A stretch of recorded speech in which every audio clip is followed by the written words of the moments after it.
The question I have, this Timmins being a mining town, is what role will the federal government play in the Ring of Fire, and how much will the federal government be prepared to contribute to the development of infrastructure? Yeah, well, we're prepared to invest in projects that make sense, and that's what we have a track record of showing so far.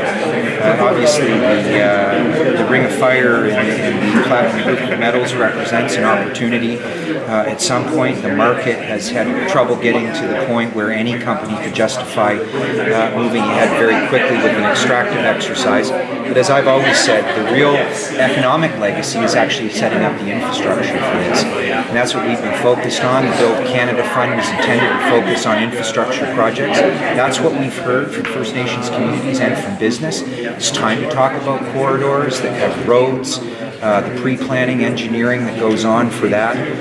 Electrification, energy, of course, is going to be a key requirement for an economically viable extractive activity or two. And so I've reached out to Minister Gravel on a number of occasions. We've had some positive discussions quite recently about a direction where we'll identify specific projects. As to your inquiry about a specific amount, look, this is not about the province's promise of up to $1 billion. It's been problematic for all stakeholders because it hasn't been focused on particular projects that would make a difference. The DevCo is a policy option, but unfortunately failing to consult with the federal government and First Nations on what that would look like has been difficult. Having the board populated by senior Ontario bureaucrats isn't an option for any of the stakeholders that I've talked to so far.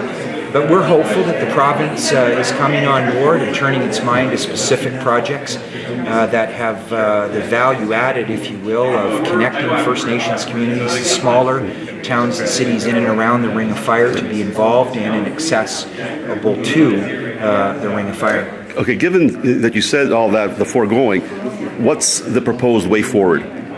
Well, the proposed way forward for the federal government is to continue, very soon we'll be visiting Webekwe to celebrate ongoing commitments to very local infrastructure that's going to continue to support small business centers, the airport load on some of the activities that continue to go on, whether it's the environmental assessment process or the likes, remaining committed to the completion of a very successful trilateral program with Matawa and Confederation College that will see at year's end up to 260 First Nations graduate with certificates, and frankly to turn our mind moving forward to specific infrastructure projects that make sense. The North-South corridor has proved to be a difficult proposition according to the Land Mine Commissioner and the claims that are staked there, and a private road that would simply see energy in the form of liquefied propane and product exclusively doesn't solve the access issues for small communities to have economic opportunity to Ring of Fire. So that means doing some